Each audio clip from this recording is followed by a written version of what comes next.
cuando los linfocitos T y B ya están maduros, cuando han salido del timo de la médula ósea y se ubican en el ganglio y en el vaso, ¿sí? Allí van a estar los linfocitos T y B en el ganglio y en el vaso, hemos dicho, esperando a sus antígenos extraños. Es una célula cancerígena, un microorganismo. Se da frente a antígenos extraños. Y esta forma de tolerancia va a servir para regular la respuesta inmunitaria en exceso. Hemos dicho la clase pasada, cuando un antígeno genera una respuesta inmunitaria, ya se elimina ese antígeno, los linfocitos pueden quedar todavía activos. Y si quedan activos pueden autoagredirnos. Por lo tanto, esa activación tiene que ser regular, porque ya es un exceso, ¿ya? Entonces regula la respuesta inmunitaria en exceso de los linfocitos T y B maduros. Entonces, ¿en qué consiste esta tolerancia inmunológica periférica? Lo normal, esto en realidad ya lo sabemos, ¿ya?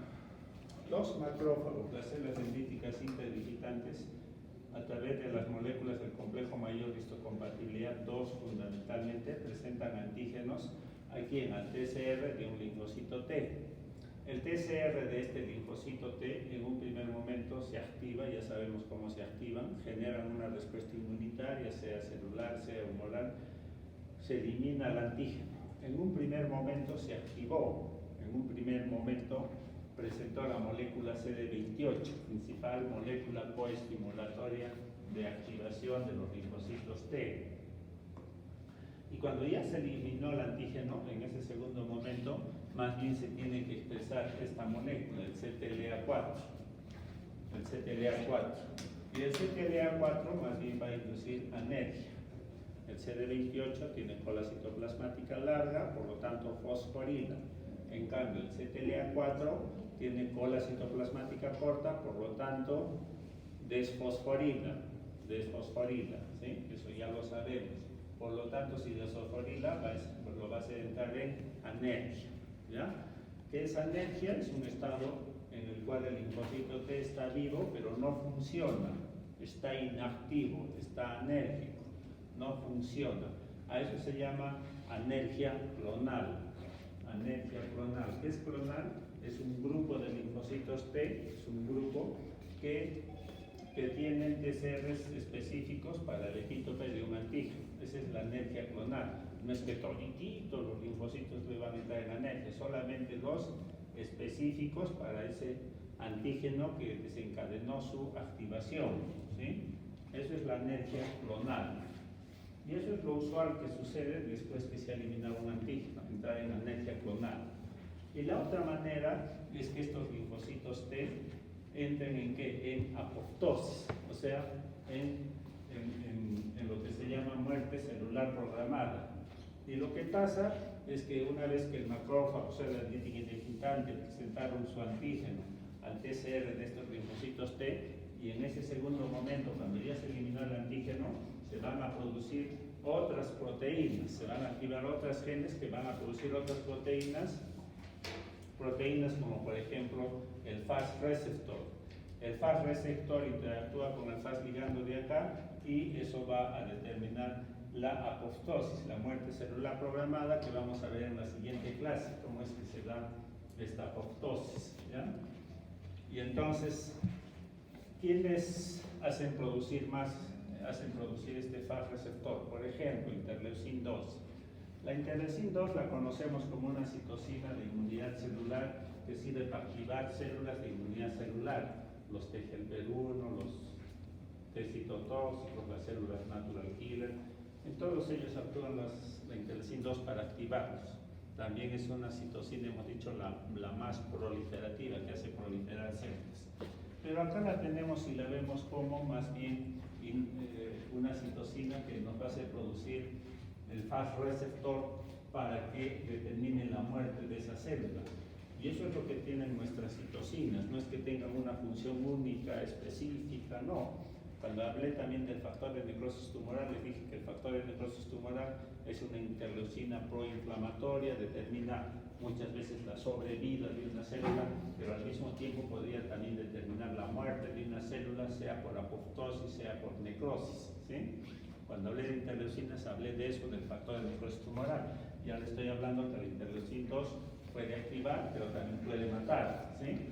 En un segundo momento, mata, hace que este linfocito T, que ya se activó para eliminar al antígeno, generar respuesta inmunitaria y se eliminó al antígeno, en ese segundo momento este linfocito T tiene que morir. Lo más de las veces es que tendrá que morir, ¿ya?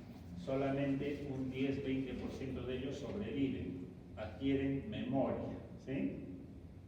Ellos no van a morir por apoptosis, tienen un mecanismo que van a inhibir la apoptosis, los de memoria, ¿sí?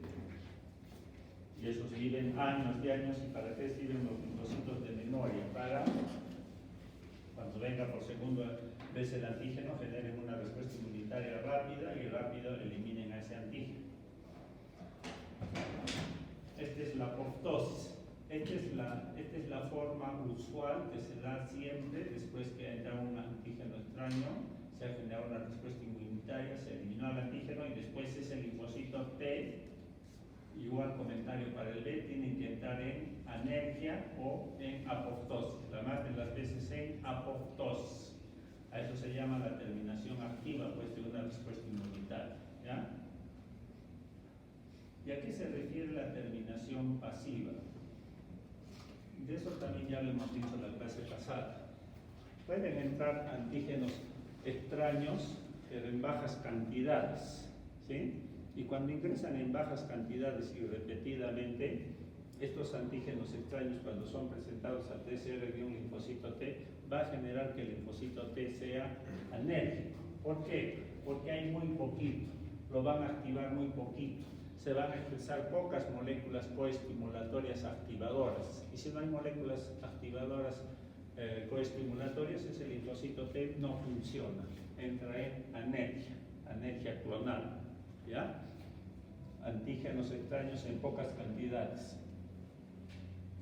Y también puede haber esta terminación pasiva cuando los macrófagos o las células dendríticas intergitantes están en un estado inmaduro. La clase pasada también dije. Si son inmaduros, van a expresar pocas de estas moléculas coestimulatorias B7, acá, el B7, que coestimulan a los linfocitos T. Y entonces entran en anergia los linfocitos, porque no hay moléculas coestimulatorias, porque estas son inmaduras, ¿ya? Eso se llama terminación pasiva. Para que se vea, y esto ya lo conocen ustedes, ya lo han varias veces, la importancia de las moléculas coestimulatorias, ¿sí? Cuando la célula presentadora de antígenos está madura, expresa el B7, ¿sí? Presenta el antígeno al linfocito T helper y en un primer momento expresa el CD28. Interacción del B7 con el CD28 que tiene cola citoplasmática larga, fosforilación, activación de los linfocitos T helper, ¿sí? Si no hay estas moléculas coestimulatorias, porque están en un estado maduro, este linfocito T helper automáticamente entra en anergia. Está vivo, pero no funciona. Y esto es cuando las moléculas coestimulatorias, en un segundo momento, cuando ya se eliminó el antígeno, dijimos que el linfocito T helper va a expresar más bien esta molécula coestimulatoria que es inhibitoria, que tiene cola citoplasmática corta, que es el CTLA4, ¿sí? Que desfosforila. Su interacción con el B7 hace entonces de que el linfocito T helper entre en anergia. Es para que se vea la importancia de las moléculas coestimulatorias. Ya he dicho que la célula presentadora de antígenos profesionales siempre tiene el B7-1, B7-2, el B7-1, el B7-2 y depende con quién interactúa. Si interactúa con el CD28, lo activa. Si interactúa con el CTLA4, lo inactiva, entra en anergia, ¿sí?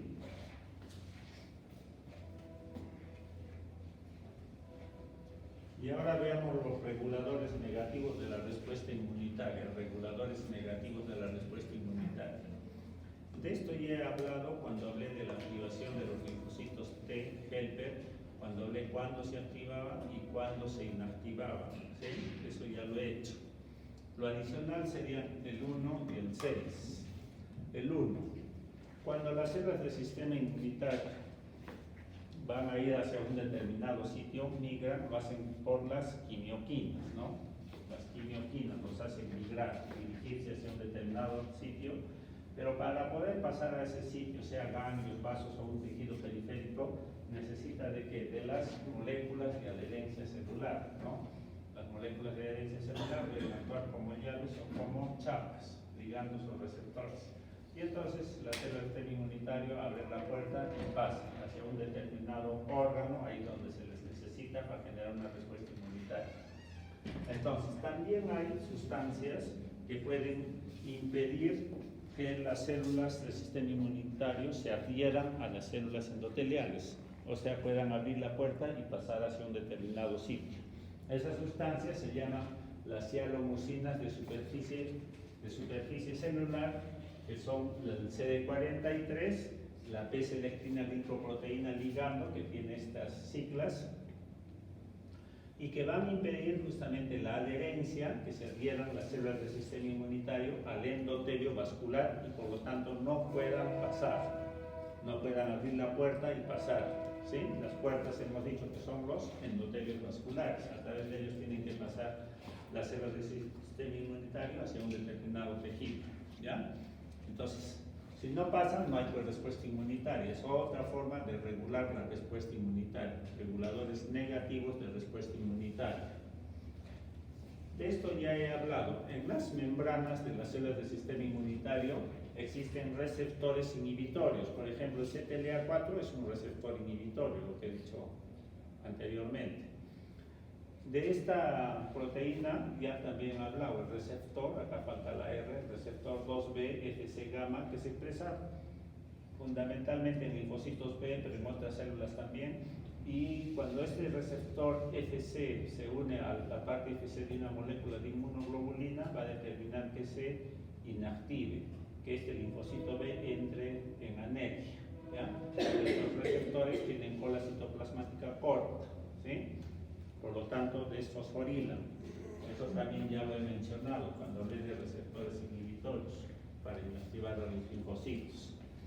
También he dicho anteriormente que en el citosol de nuestras células existen proteínas de la familia DOC, DOC1, 2, 4. Estas DOC, si ustedes se acuerdan, son proteínas que sirven para desfosforilar las vías de señalización, ¿sí? Cuando se activan esas proteínas por las tirosinquinasas, se activan porque están fosforilando, estas DOC en ese segundo momento, cuando ya se generó la respuesta inmunitaria, ahí van a entrar a funcionar para desfosforilar, inactivar a los linfocitos, ¿sí?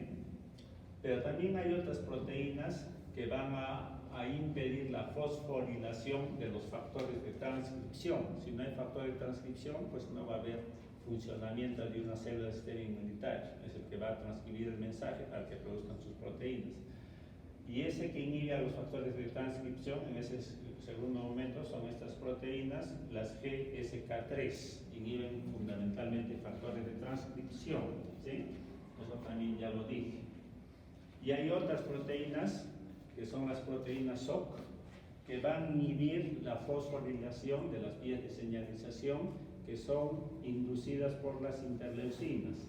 Cuando una interleucina actúa sobre su receptor en una célula del sistema inmunitario, esa interleucina va a determinar la activación de esa célula, ¿ya?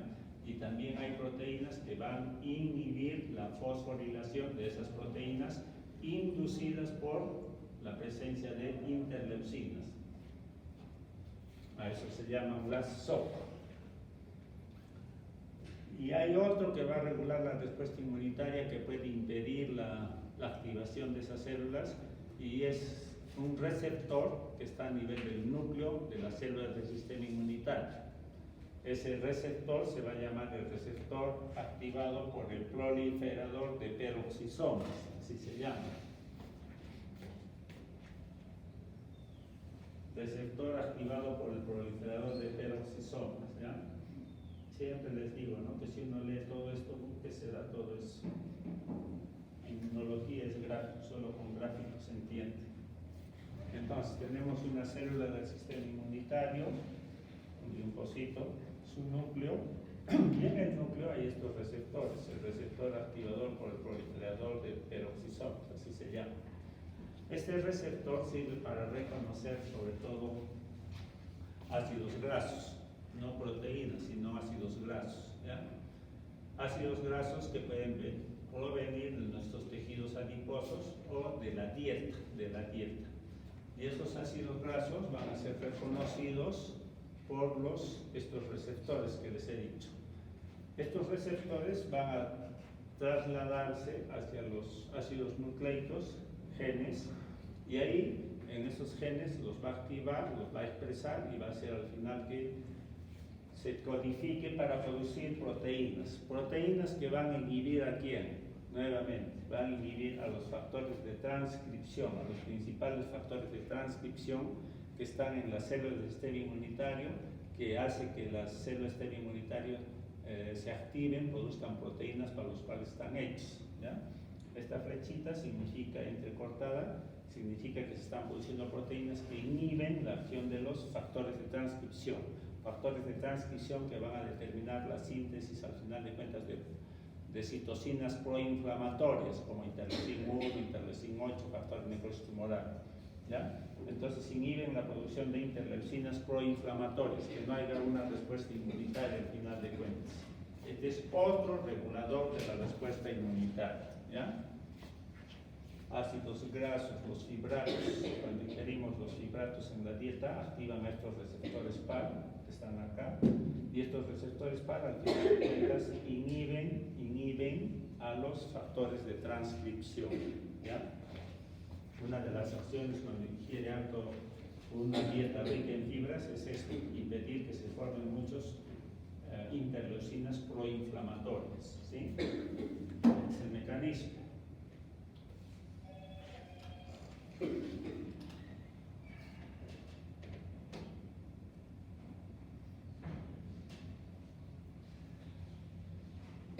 Otro mecanismo de regular la respuesta inmunitaria es de los linfocitos T regulatorios, llamados también TREX, llamados también linfocitos T supresores, que ya los conocemos, ¿sí?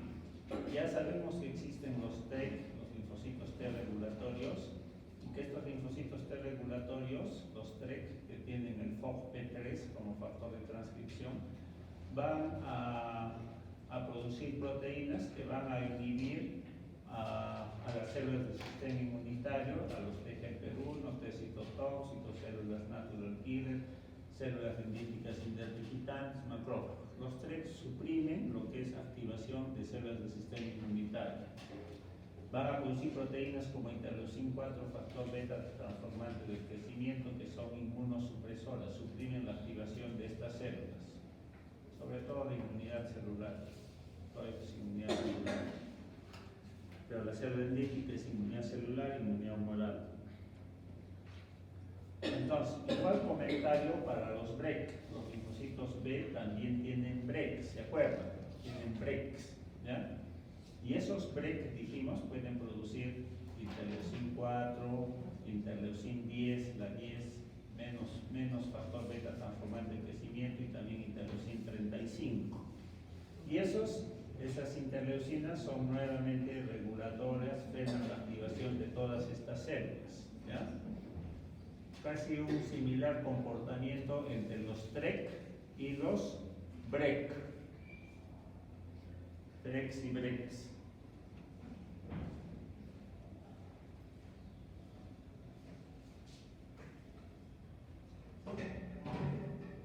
Dijimos que los TRECs pueden ser naturales, que salen del timo, pero también pueden ser inducidos. ¿A qué se refieren los inducidos? Nuevamente la palabra inducible. A que determinadas interleucinas, por ejemplo, interleucin 4, factor beta transformante del crecimiento, interleucin 10, al actuar sobre los TGA-1, va a inducir la expresión del FOXP3 y la presencia del FOXP3 ya por sí mismo, ese es un linfocito T regulatorio, ¿sí? Es el linfocito T regulatorio, ese T que es el FOXP3. Este FOXP3 también va a determinar que se sintetice proteínas como estas mismas, interleucin 4, factor beta transformante del crecimiento, interleucin 10, que son producidas por los linfocitos T regulatorios que tienen el FOXP3. ¿Se dan cuenta? Es como un círculo vicioso. Ahora, cuando hablamos de células del sistema inmunitario se habla mucho de la plasticidad. ¿A qué se refiere la plasticidad? Hoy aquí está mucho en boga esto, y así tiene que ser, esto de la, ¿qué se llama? Del control emocional, de cómo nosotros podemos controlarnos, ser plásticos, de ser personas muy reactivas, podemos ser tolerantes, ¿sí? Y ese control emocional es lo que permite adaptarse al medio, adaptarse al cambio y poder sobrevivir mejor, ¿no? Las células de nuestro organismo tienen eso se llama la plasticidad, ¿ya? Plasticidad, de podernos adaptarnos al medio para poder sobrevivir en un estado mejor. Entonces, la plasticidad se da porque los factores de transcripción pueden expresar en determinados momentos otras proteínas, y esas otras proteínas entonces la convierten a una célula que producía una proteína, la convierten en otra célula que va a producir otra proteína, y entonces esa es la plasticidad. ¿A qué me refiero? Por ejemplo, tengo una interleucin 27 que se está produciendo en el medio ambiente. Esta, al actuar sobre un linfocito T helper, la interleucin 27 puede promover que se pruebe este factor de transcripción, el FOXP3. Y el FOXP3 hace que se produzca, ya hemos dicho, por ejemplo, interleucin 10, ¿sí? Y entonces la interleucin 27 normalmente servía para, la interleucin 27 promueve la interleucin 10 por el FOXP3 y lo convierte en TREX. Lo que era antes un linfocito T helper que podía generar interleucin 17, lo va a convertir en un TREX, ¿ya? O sea, el medio ambiente, a través de la interleucin 27 que está en el medio ambiente, hace que en lugar de que se generen linfocitos T helper 17, se generen TREX. ¿Por qué? Porque hace producir más FOXP3. A eso se refiere la plasticidad de las células del sistema inmunitario. Esto es un ejemplo nomás, pero en determinado momento, determinada célula del sistema inmunitario puede tener otra conducta, otro comportamiento. Hay mucha plasticidad, ¿ya? De convertirse en una o en otra célula, dependiendo qué tipo de respuesta inmunitaria queremos generar, ¿sí? Queremos generar bien inmunidad celular o inmunidad humoral. ¿Cuál de los dos más nos conviene dependiendo del microorganismo que es? Entonces, las interleucinas son los que moldean a que se genere alta respuesta inmunitaria celular o bien alta respuesta inmunitaria humoral, con el fin de eliminar sea un microorganismo intracelular o extracelular. Eso es la plasticidad. Ya no voy a entrar más en detalle de plasticidad. Hay un mecanismo poco conocido y que ahora último se está conociendo, que es el siguiente, ¿ya? Las moléculas de inmunoglobulinas tienen en su región constante, acá abajo, en su interior tienen unos péptidos, proteínas que se llaman regulatorios, epítopes T regulatorios. Cuando esta molécula de inmunoglobulina G, es captada por receptores CFC de una célula presentadora de antígenos, es captada y va a procesar, y esta parte de epítope, de la molécula de inmunoglobulina va a ser procesada y va a finalmente ser presentada a través de las moléculas del complejo mayor de histocompatibilidad al TCR de un linfocito T. Esto determina que se exprese ¿qué? El FOXP3, por lo tanto esta célula T se convierta en TREC, linfocito T regulatorio, que va a producir interleucin 4, interleucin 10 y que son citocinas regulatorias que van a frenar la activación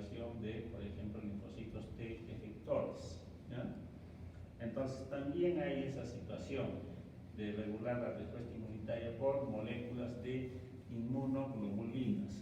Hoy en día, en la terapia de enfermedades autoinmunitarias se utilizan moléculas de inmunoglobulinas. Uno puede decir, pero las inmunoglobulinas pues van a generar más respuesta autoinmunitaria. Pero hoy en día se ha descubierto este detalle, ¿ya? Que en la molécula de inmunoglobulina en su interior existen epítopes T regulatorios. Van a regular la activación de los linfocitos T por este mecanismo que les he dicho. Ya de hacer expresar más POP3, más células regulatorias. Pero estas moléculas de inmunoglobulinas también pueden, y podemos saberlo, en la región hipervariable tienen epítopes efectores, que al ser procesados pueden más bien activar a las células T. Se puede dar ese hecho, ¿ya? Pero en resumen, las moléculas de inmunoglobulinas cuando se administran para tratar enfermedades autoinmunitarias, lo más que se ejecuta, lo más que se procesa son las células, estos epítopes regulatorios, ¿sí? Otra forma de regular la respuesta inmunitaria. ¿Qué otras formas más de regular respuesta inmunitaria? La red de anticuerpos anti-idiotipo. ¿Por qué está usted sentada así, señorita? ¿Ya se ha agotado? No, no es bueno eso es mala educación. ¿Qué significa la red de anticuerpos antibióticos? Se ha generado una respuesta inmunitaria humoral para eliminar antígenos extracelulares. Se han formado anticuerpos, ¿ya? Pero ¿qué pasa si esos linfocitos B siguen activos y se siguen formando anticuerpos? ¿Ya?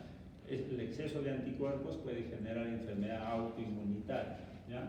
Entonces tiene que haber un freno a esos anticuerpos.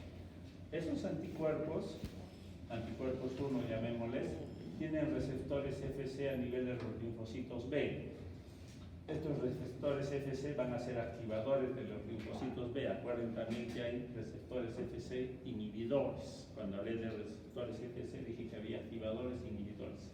Bueno, entonces estos actúan como activadores. Activan a los linfocitos B para que produzcan un segundo anticuerpo. A ese anticuerpo le vamos a llamar anticuerpo 2, que va a neutralizar al anticuerpo 1, ¿ya? Pero se sigue activando esto, mucho anticuerpo 2, y ese anticuerpo 2 entonces va a tener receptores FC en otro grupo de linfocitos, y esos linfocitos producen otro anticuerpo, anticuerpo 3, que va a neutralizar el exceso de estos anticuerpos 2. Y así se puede seguir dando una activación de redes de linfocitos B con el fin de producir varios anticuerpos que neutralicen a los anteriores, ¿ya? Eso se llama red de anticuerpos antibiotipo, porque la parte que actúa en la región hipervariable está el idiotipo de los anticuerpos, y la región hipervariable actúa contra, que se llama el idiotipo, contra el idiotipo de otro anticuerpo. De ahí viene el nombre de red de anticuerpos anti-idiotipo, ¿ya? En la región hipervariable, ahí están los idiotipos de los anticuerpos. Es decir, entonces, para modular el exceso de respuesta inmunitaria humoral. Esto de las citocinas también ya lo conocen y ya lo he dicho. Las citocinas de inmunidad celular básicamente es la interleucin 2 y el gamma interferón, ¿sí? Las citocinas de inmunidad celular que son producidas por los TGF1 son básicamente la interleucin 2 y gamma interferón, y estos de acá van a inhibir, estas dos interleucinas inhiben a lo que es linfocitos, TGF2, a lo que es linfocitos B, se inhiben todo lo que es inmunidad humoral. Citocinas T, citocinas tipo 1, interleucin 2, gamma interferón, que sirven para eliminar microorganismos intracelulares, van a inhibir la activación de lo que es las células que van a generar inmunidad humoral, ¿sí? Las inhiben. Hay una acción antagónica entre las citocinas tipo 1 y las citocinas tipo 2. ¿Cuáles son las citocinas tipo 2? Las producidas por el TGF2, 4, 5, 6, 10 sobre todo, que van a inhibir ¿a quién? A las células de inmunidad celular, que son ¿cuáles? Linfocitos T citotóxicos, células natural killer, linfocitos TGP1. Entonces se inhibe a la inmunidad celular, ¿ya? Esta es otra manera de regular la respuesta inmunitaria, la función antagónica entre citocinas tipo 1 y las citocinas tipo 2. Dijimos que los linfocitos TGP3, ya lo sabemos, pueden producir el factor beta, producen el factor beta transformante del crecimiento, y estos regulan, el factor beta transformante del crecimiento, regulan en general todo lo que es respuesta inmunitaria, bien sea celular, bien sea humoral, ¿sí? El factor beta transformante del crecimiento. Ya se aburrieron.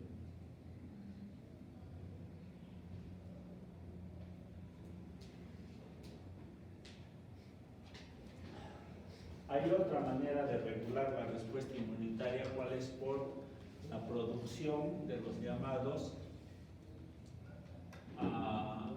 péptidos antiinflamatorios, péptidos del sistema propio melanocortina, que es el POM. Estas son proteínas, estas son hormonas que son producidas fundamentalmente por el sistema nervioso central. A nivel de las neuronas de la corteza, las neuronas de la corteza van a producir esta hormona que se llama la hormona melanoestimulante, ¿sí? Que también se pueden producir en el hipotálamo, ¿sí?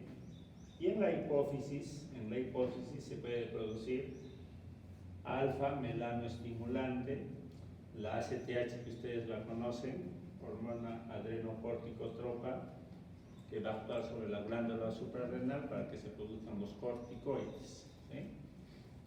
Van a producir también a nivel de la hipófisis la beta endorfina que normalmente es analgésico, ¿ya? La beta endorfina.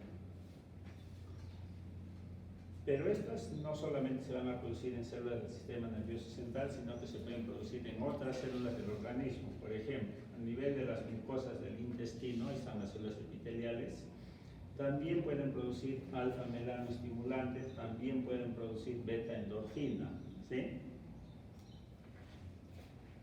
A nivel de las células de la piel, los melanocitos, los queratinocitos, las células de Langerhans, también pueden tener este gen, el POM, es un gen POM que puede hacer producir potencialmente todas estas proteínas, ¿sí? Y nuestros linfocitos y macrófagos también pueden producir la beta endorfina y la ACTH, ¿sí? Para que se den cuenta, lo que les he dicho, que nuestras células del organismo, ¿por qué pueden producir lo que produce el sistema nervioso central? Porque igual pues, tenemos 21.000 genes en todas nuestras células y depende de qué gen se exprese para producir esa proteína, ¿sí? No hay exclusividad ahí, que las células del sistema nervioso central solo son las únicas que producen, por decir, beta endorfina. No, los linfocitos y macrófagos, nuestras células del sistema inmunitario también producen beta endorfina. La beta endorfina es una proteína que sirve para producir analgesia, que no haya dolor. Cuando estamos en un estado de estrés se produce alta beta endorfina y por eso uno cuando está en estrés alto no siente dolor, ¿ya? Le pueden dar una patada y media y no hay dolor. Cuando está muy estresado, muy nervioso. Entonces, todas estas proteínas, hormonas, tienen una función de producir inactivación de las células del sistema inmunitario, ¿ya? En común, no voy a entrar mucho en detalle, pero todos estos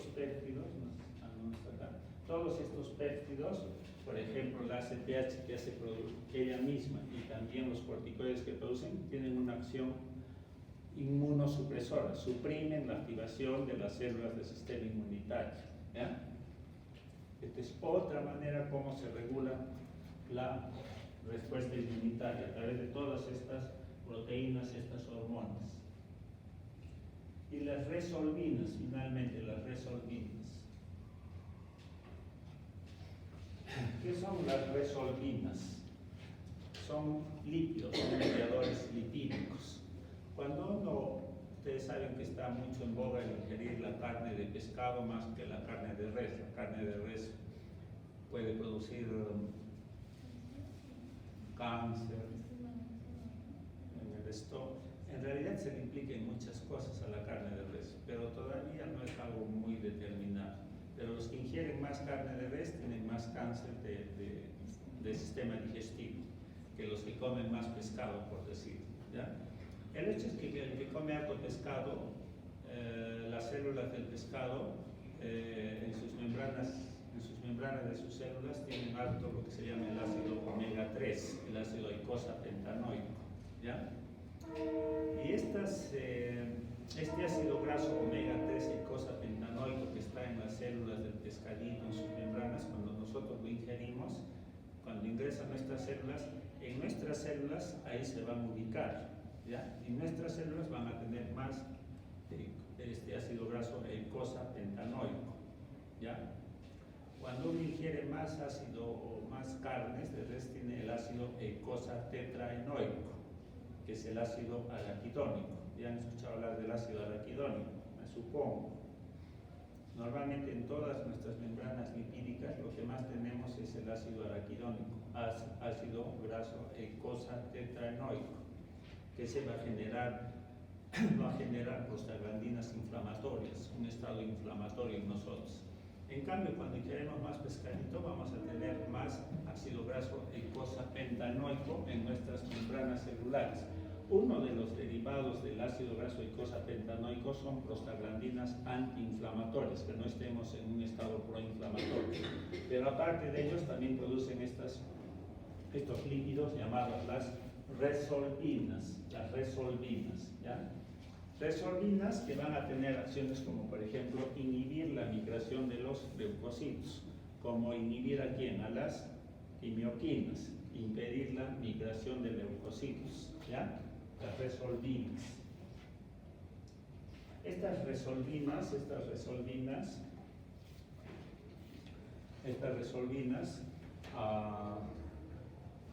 van a tener también una opción de favorecer la fagocitosis de bacterias. Estas resolvinas, que se pueden ser producidas, por ejemplo, en neutrófilos, cualquier célula del organismo tiene sus membranas, hay hartos gases eicosapentanoico por lo pescado, y entonces a nivel de los neutrófilos, las resolvinas van a favorecer la fagocitosis de bacterias, ¿sí? Y también estas resolvinas van a tener acciones antiinflamatorias, como les he dicho, antiinflamatorias.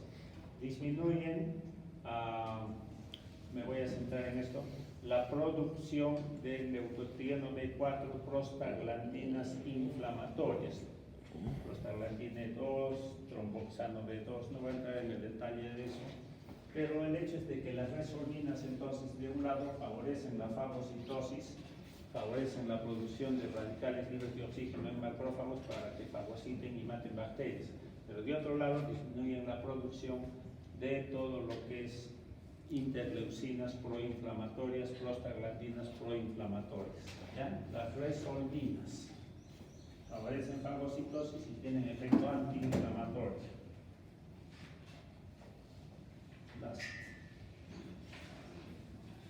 Ahí terminaríamos lo que es regulación de la respuesta inmunitaria.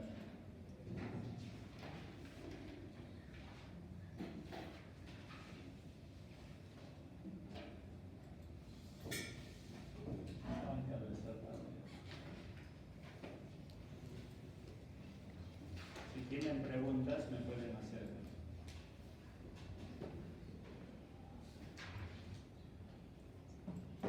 Si no, nos vamos a dar un descanso y después